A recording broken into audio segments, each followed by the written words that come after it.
오늘 저는 함께 읽은 출애굽기 23장 14절에서 16절 말씀을 중심으로 첫 열매에 담은 마음이란 제목으로 말씀을 전하려고 합니다. 출애굽 이후에 약속의 땅 가나안으로 가는 이스라엘 백성들은 본인들의 생각과 달리 광야에서 40년을 보내야만 했습니다. 모세도 생각하지 못했을 겁니다. 어느 누구도 광야에서 40년을 보낼 줄이야 누가 알았겠습니까? 출애굽한 이후에 그들은 마음에 큰 감동이 있었습니다.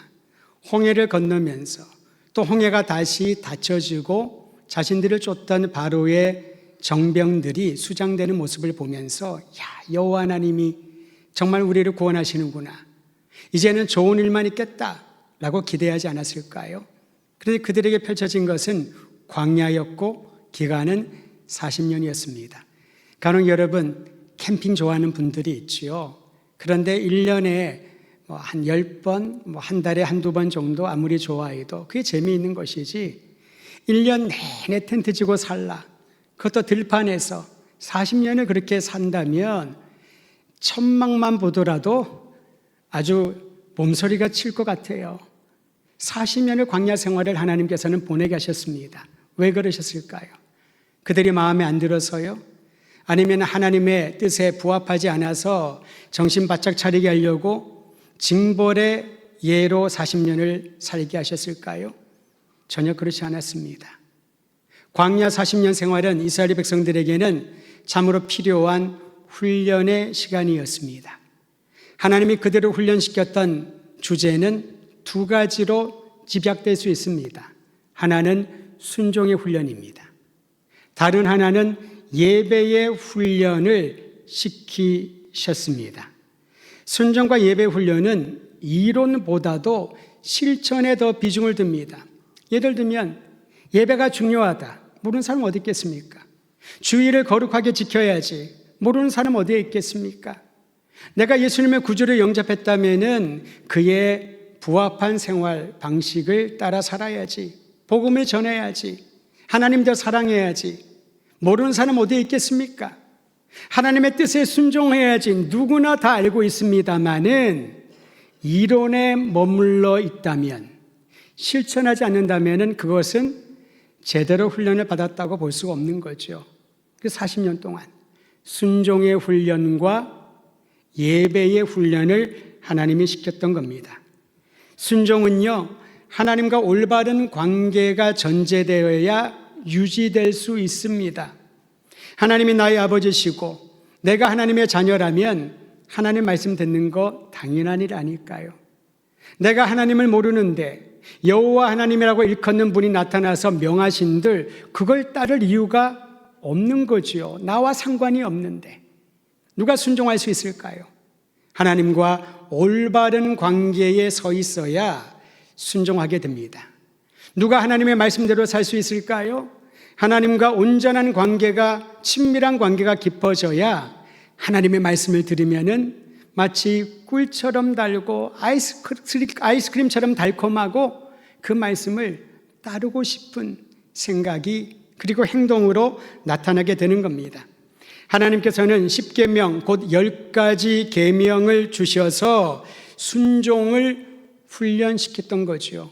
우리가 10계명 그러니까 법적인 용어가 더 떠오를 것입니다. 사회법을 어기면 어떻게 되나요? 거기에 합당한 대가를 지불해야 됩니다. 벌금을 내든지 더 심한 징계를 받든지, 법을 어기면 그런 것이지요. 법을 어기면 질서가 잡히지 않으니까요. 그래서 이 법을 생각하다 보니 10계명도 우리가 10계명을 어기면 하나님이 엄청나게 야단치시나 보다. 실제로 하나님이 10계명을 주신 것은 우리를 틀에 집어넣고 옥죄기 위함이 아니었습니다. 하나님의 말씀, 하나님이 누구신지를 알고 하나님의 말씀에 순종하는 습성을 가지라고 10가지 말씀을 주신 거지요. 예를 들면 이렇습니다. 우리가 하나님을 사랑하고 하나님을 사랑하는 마음이 크면 그분 이외에 다른 신을 섬기지 않을 겁니다. 우리가 하나님만을 사랑하고 그분께 모든 마음을 드렸다면은 눈에 보이는 어떤 형상을 조각하여서 거기에 머리를 숙이고 숭배하지 않을 것입니다. 우리가 하나님을 사랑한다면 그분의 이름을 영화롭게 하는 일에 삶의 목적을 두게 될 것입니다. 이게 바로 하나님이 우리에게 10가지 말씀을 주시고 순종하는 사람, 하나님을 사랑하는 백성 되게 하는 훈련의 과정이었던 거지요. 간혹 이런 친구를 봅니다. 공부가 너무 재밌대요. 특이하죠? 여러분, 만약에 그런 자녀가 있으면 부모는 마음이 뿌듯할 거예요. 근데 그런 아이는 굉장히 희귀합니다. 대부분 공부 힘들어합니다. 어쩔 수 없이 하지요. 근데 여러분, 공부하기를 싫어한다고 해서 그 자녀가 나의 자녀가 아닌 건 아니잖아요. 조금 더 했으면 좋을 텐데. 그런 안타까움과 바람은 있지만은 그래도 나의 자녀가 된 것 자체가 얼마나 고마운 일이고, 그 아이를 바라보면은 비록 공부에 대한 재능이 조금 부족하더라도 다른 일들에 대한 재능이 있을 것을 기대하면은 가슴이 뛰지 않습니까? 하나님께서는 우리를 자녀 삼아 주시고, 하나님의 자녀가 된 우리들은 그분을 사랑하는 마음이 깊어질수록 그 말씀에 순종하게 된다는 거지요. 반대로 누가 불순종합니까? 하나님을 잘 모르니까. 하나님을 사랑하는 마음이 없는데 그분의 말씀을 듣고도 순종할 이유가 없는 것이지요. 만일 내가 주의 말씀을 듣고 순종하지 않는다면은 어디에 문제가 있을까요? 하나님과 올바른 관계가 형성되어 있지 않으면은 순종이 어려운 겁니다. 순종하는 척 할 수 있겠지요. 억지로 순종하려고 노력할 수는 있을 겁니다만은 그것은 오래가지도 못하고 하나님이 기뻐 받으시는 게 아닙니다. 간혹 많은 사람들이 저의 삶을 얘기를 하면서 어떻게 목사님 어려서부터 목사가 되고 싶었나요? 한순간이라도 후회한 적은 없었나요? 또다시 기회가 주어진다면 동일한 결정을 할까요? 저는 주저하지 않고 답변을 합니다. 그렇다라고. 왜냐하면은 주님을 섬기는 일이, 주님의 교회를 섬기는 일이 여전히 떨리고 두렵고 마음 가운데 가슴이 계속 뛰고 있지만은 하나님의 말씀을 대언하고 복음을 증거하는 이 기회가 감격스러워서 자원하는 마음으로, 자원한다고 힘든 게 없어지는 건 아니지요. 그러나 자원하는 마음이 크면 다른 것들은 아무렇지 않게 여겨지는 겁니다. 공부도, 운동도, 어떤 일이든지 내가 그것을 목적의식을 가지고 자원하오라 한다면은 그 일은 계속될 수 있는 것이지요. 이 순종의 훈련을 하나님이 시켜주셨습니다. 하나님과 올바른 관계를 형성하고 더 깊어지려면은 순종의 훈련으로는 부족합니다. 예배의 훈련이 필요했습니다. 특히 하나님과 친밀한 관계를 유지하는 예배의 훈련은 성막을 중심으로 그리고 절기를 지킴으로 훈련시켜 주셨습니다. 여러분, 성막을 잘 아시지요? 성막은요, 텐트입니다. 천막입니다. 우리는 성막이라고 거룩한 장소라고 이야기하지요. 왜 그러냐면 성막은 전적으로 하나님이 창안하신 공간이기 때문에 그렇습니다. 하나님이 계획하시고 만들라 명하신 이 성막에는요, 비록 그 안에 크기는 작고 내용물들은 비록 작아 보이더라도 그곳에 하나님의 영광이 나타납니다. 하나님이 자신의 형태를 보지 못하는 백성들에게 하나님의 임재를 경험할 수 있도록 영광 가운데 임하여 주십니다.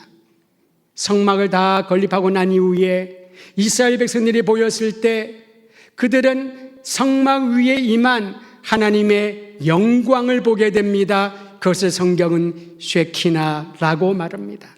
하나님의 거룩한 임재를 성막을 중심으로 훈련받고 경험하게 되는 것이지요. 성막이 특별한 공간이라면 그분의 임재를 경험하는 시간이 있습니다. 그것이 바로 절기라는 것이지요. 우리 시간 가운데 역사하시는 하나님과 관련된 예배와 감사의 시간이 절기입니다. 우리 개혁교회 전통에 있는 교회는요, 대표적으로 성탄절, 부활절, 추수감사절, 그리고 오늘 우리가 맥주감사 주일이라고 하는데요, 이 네 가지 절기를 얘기를 하고 있습니다. 어떤 경우에는 맥주감사 주일을 지키지 않고 추수감사주일날 합치는 경우도 있습니다.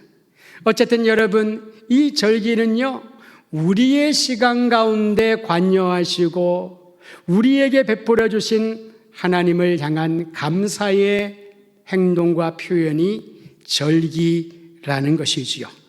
본문은 구약의 대표적인 세 절기를 소개합니다. 무교병의 절기, 누룩을 넣지 않은 떡을 먹는 절기, 맥추절, 수장절, 이 세 절기를 말하는데, 구약의 다른 구절에 보면요, 무교절을 유월절과 대치하고요, 맥추절을 칠칠절이라고 부르기도 하고요, 수장절을 장막절이라고 부르기도 합니다. 조금 더 구분할 수 있도록 세부적인 설명을 여러분에게 드리겠습니다. 무교절에 누룩 없는 빵을 먹으며 애굽의 압제에서 구원하신 하나님을 기억하며 나아가는 절기입니다. 무교절의 출발은 유월절입니다. 장자의 재앙이 넘어갔다. 하나님의 말씀을 따라 어린 양의 피를 문설주에 바른 집에 장자가 죽는 재앙이 넘어갔다고 해서 유월절이라고 합니다. 유월절은 하루입니다. 그러나 이 유월절을 기점으로 바로가 이제 하나님 앞에 항복하고 이스라엘 백성들을 내어 보내어 출애굽의 역사가 시작되었을 때 7일 동안 그때를 기억하며 누룩을 넣지 아니한 맛없는 빵을 먹으며 하나님이 우리의 구원자이시다, 하나님이 우리의 유일한 구원자, 영원한 소망이다 라는 사실을 기억하며 지키는 절기가 무교절인 것입니다. 유월절과 무교절을 지키면서 진정한 구원자 하나님께 충성과 헌신을 다짐하며 감사하는 것이 바로 무교절입니다. 성경은 이때 어떻게 감사의 마음을 표현할지 다음과 같이 기록합니다. 빈손으로 나오지 말라고. 오늘 읽은 말씀 15절 하반절입니다. 이것은 하나님께서 어떤 물질을 중시하고 물질을 많이 모아서 어떤 일을 하고자 하는 것이 아닙니다. 만물의 주권자여 우리에게 있는 모든 소유의 근본적인 주인이신 하나님께서 우리에게 무엇을 기대하시겠습니까? 하지만 하나님 앞에 감사한다면은, 그 구원의 은총에 감사한다면은 빈손으로 나오지 말아라 라고 훈련시키는 거지요. 두 번째 맥추절은요, 문자적으로 밀을 처음 거두는 시기를 뜻합니다. 77절이라고 일컬기도 하는데요, 6월절로부터 7주가 지난 7주 일주일이 7일이니까 77, 49가 되겠죠. 그래서 오순절이라고 칭하기도 하고요, 77절이라고 칭하기도 합니다. 하지만 맥추절이라고 하는 그 문자에 있는 것처럼 가을에 파종하고 다음에 여름에 수확하는 겨울 밀을 떠올립니다. 첫 번째 수확에 대한 감사가 맥추절기의 의미라는 것이지요. 수확한 첫 열매, 이것을 주신 하나님께 감사드리는 시간의 예배입니다. 수장절은 반면에 한 해 동안 거둔 수확을 창고에 저장하며 감사하는 절기입니다. 때로는 수장절을 장막절이라고 일컫기도 합니다. 장막절은 뭘 말합니까? 광야 40일 동안 천막을 쳤다가 거두었다가 쳤다가 거두면서 그들이 어떻게 농사를 지을 수 있었겠습니까? 농사를 지으면 지극히 한 해 정도는 그 땅에 지키고 있어야 되는데 계속 하나님이 명하시면 이동해야 되지요.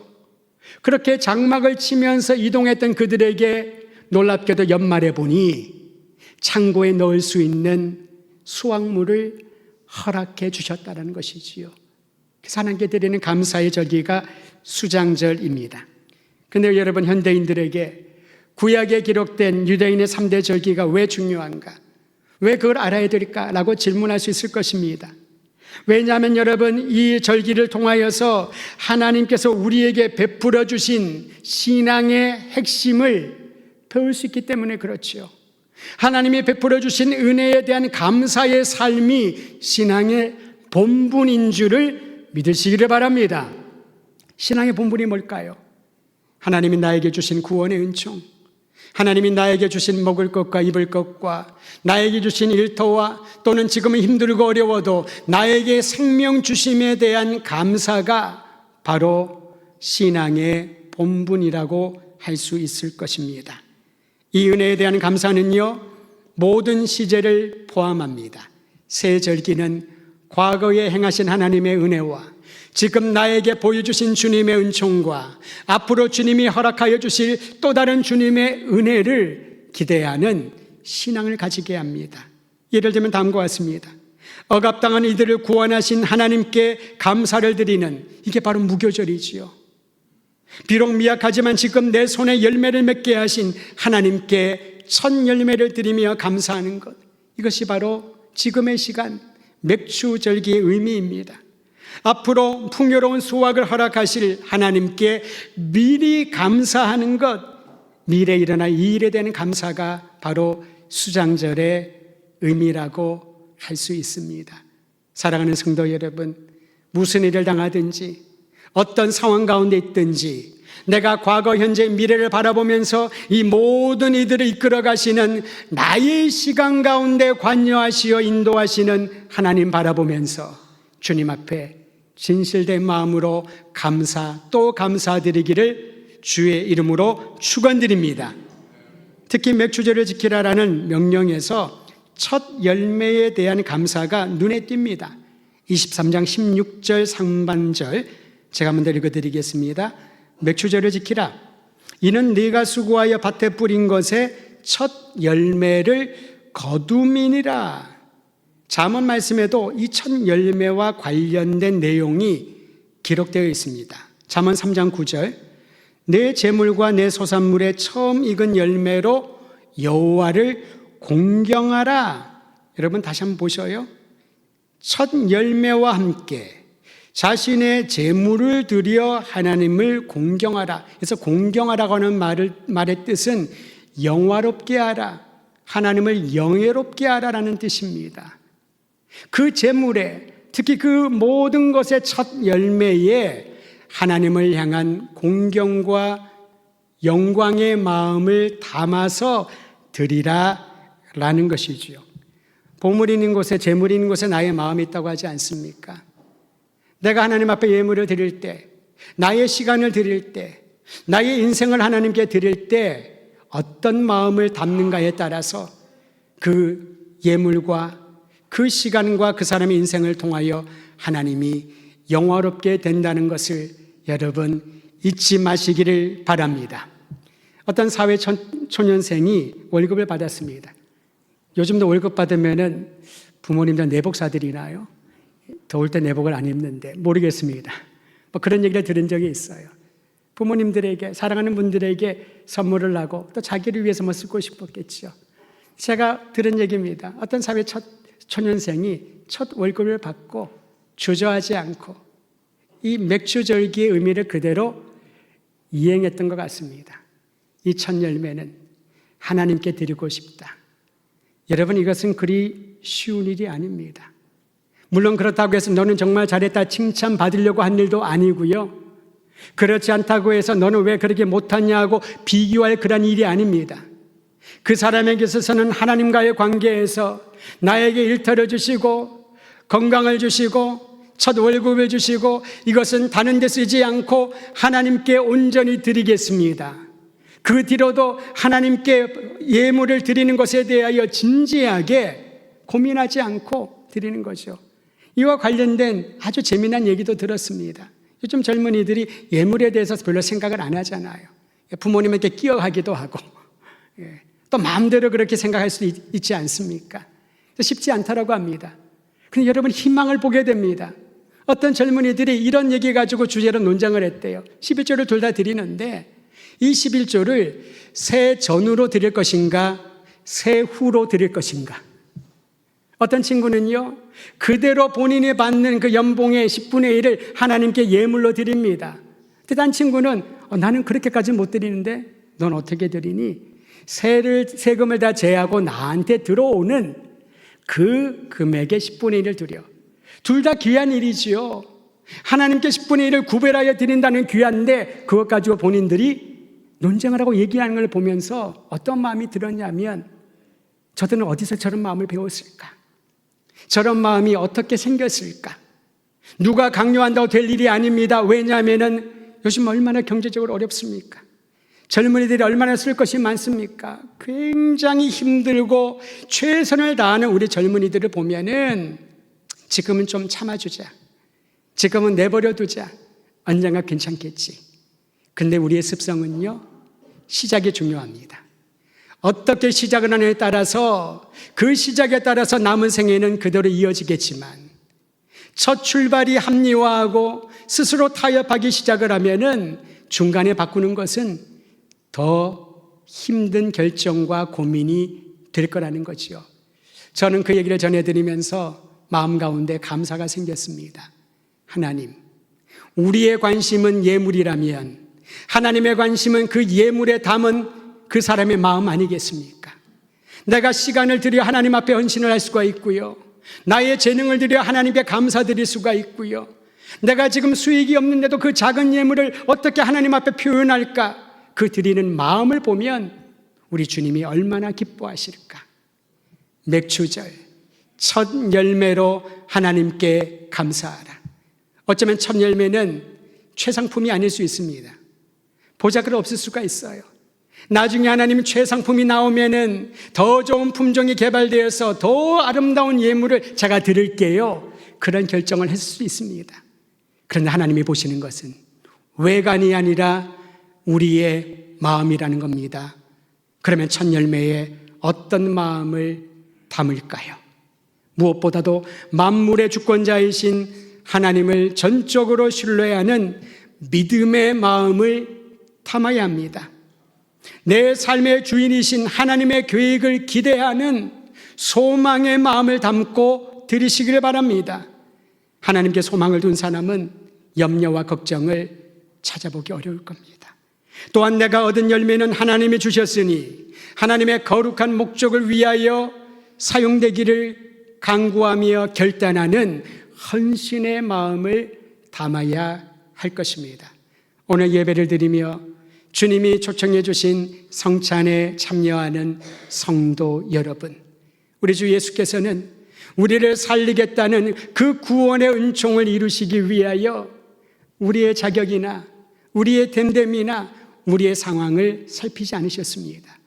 누구든지 예수를 구주로 믿고 그분의 흘리신 피와 찢기신 몸의 의미가 나에게 주신 놀라운 새 생명의 은총임을 믿는 이들에게 주님께서는 한량없는 은혜를 베풀어 주십니다. 이제 주님의 은혜를 기억하며 감사하며 나아갈 때 믿음과 주님이 향하실 일들에 대한 소망과 하나님을 향하여 내 삶을 드리겠다는 헌신의 결단을 담아서 우리의 삶을 생명력 있는 살아있는 산제물로 온전히 드리며 빈손으로 나가지 말고 우리의 마음과 온 정성을 담아 하나님 앞에 드리는 여러분과 저의 삶이 되기를 간절히 소망합니다.